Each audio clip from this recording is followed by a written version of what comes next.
Today we're going to be focusing on the following areas of creating transitional effects. Stick around to ensure you're making use of all of these pro techniques.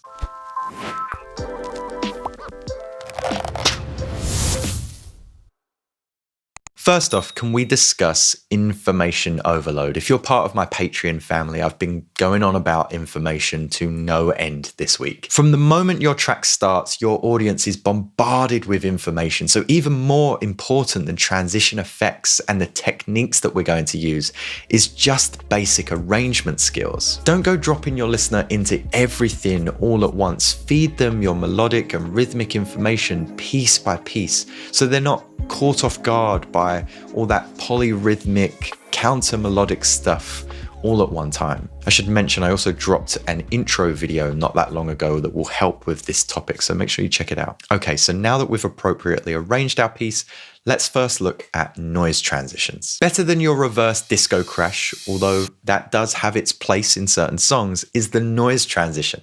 This is a producer's bread and butter. Get familiar with noise. First up, select the operator, then select noise, and turn off note pitch. Don't forget that you have an EQ inside operator, so set this to bandpass mode and then control your filter sweep with automation. You can add resonance to give a more melodic pitch and experiment with the shaper. This is going to give it more unstable sounding effects. If you want to create a whole bunch that are ready for future projects, export these as you create songs so that you can use them in future. I've already included 10 of my go-to filter sweeps over at the Patreon alongside this project as well. You want to create a variation of noise hits and noise sweeps to ensure that they add tension and release, but they don't become monotonous. Here's an example of all the different noise transitions soloed alongside my drum arrangement.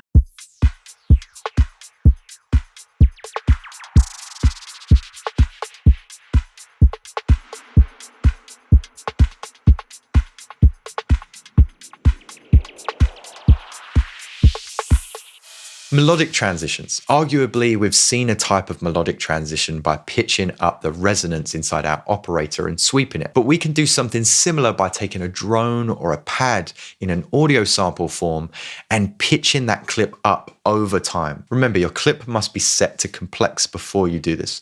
Once set, you can go down to envelopes, choose clip, then transposition. Then you can automate that transposition up over time.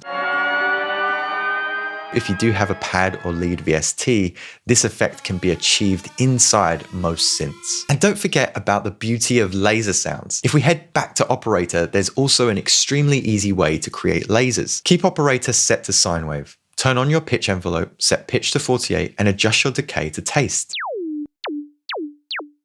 I like to add reverb and delays after this as well.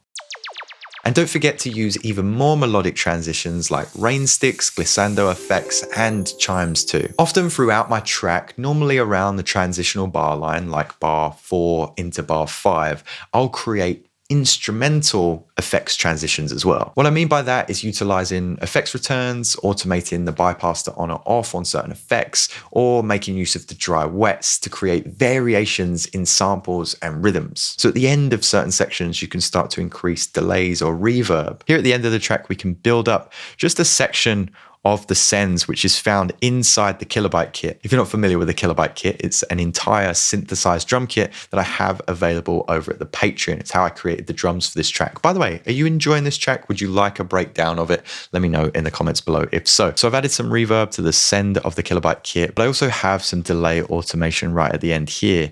And again, this extends the bar line, so it creates more of a transitional period into your next block of music, because you'll get the tail end of some of the percussion that you've just lost. Let's listen to that with the guitars.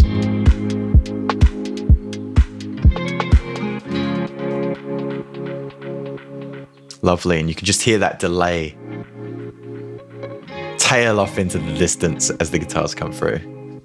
Really tasteful. Finally, dynamic or spectral transitions. On your build up and into the drop, you want to make these moments as explosive as possible. So there are a mix of subtle tricks and spacious techniques that you can use to add the final professional touches to your mixes. But before we get to that, let me tell you about today's sponsor, DistroKid. Personally, one of the biggest factors I use DistroKid, apart from it being nigh on impossible to get your own music on streaming platforms if you were to do it yourself, is its splits tool. Just head up to the top of the screen, select split, splits, and then choose your release. From here, you can type in your collaborator's email and then choose how much of the track you would like to split the royalties with. And then that's taken care of from the point of the track's release. If you like the sound of that and want to join me on DistroKid, then use the link in the description below. You'll get 7% off your first year, and it's a great way to support the show. So for this type of effect, I like to create a music group, and I put all of my melodic and rhythmic instruments inside this group, apart from my risers and hits and atmospheric sounds. And I control this group in a similar fashion to how a DJ would control mixing in a track.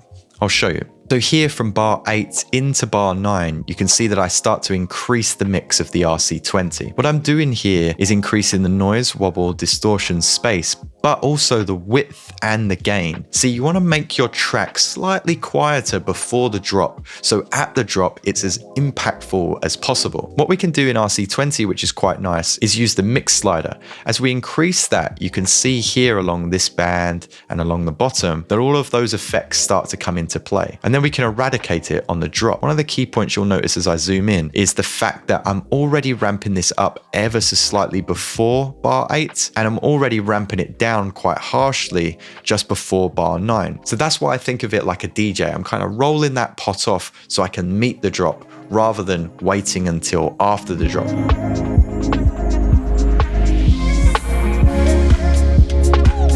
Another tool that's been fantastic for dynamic and spectral transitions is Wave's Space Rider. I think it's on sale right now, and if so, I'll leave it in the description below. Essentially, it has chorus, delay, and reverb effects, and then this rider at the bottom. But I use it in more of a sound design tense, like introductions or outros to songs. So for example, we could start this track off with more chorus, delay, and reverb, and start to ramp it down before we have our builder. It's just going to give a little bit more ambience to your track than starting it off completely dry. Here it is without. Nothing wrong with that, but let's try it again with the mix up around 50%.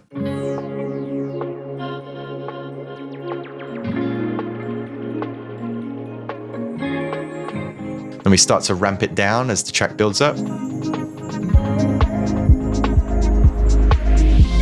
It's just super tasteful. Let's take another preset. This is actually designed for a send, but I like to put it straight onto the track. This is called Long Night. And what we can do is start to increase that mix as we come to our outro section of the track. So here we are coming to the end of the track, into the outro. Quick ramp up of the mix, and I like to couple this washed out vibe with the EQ8, so we've got more of a telephone EQ. And you can add a little bit of sound design over the top of this if you so wish. Gorgeous. If you enjoyed this video, you'll probably get quite a lot from my mini-series, The Creative Art Of. I've playlisted it at the end of this video. Thank you so much for swinging by, and I'll see you next time.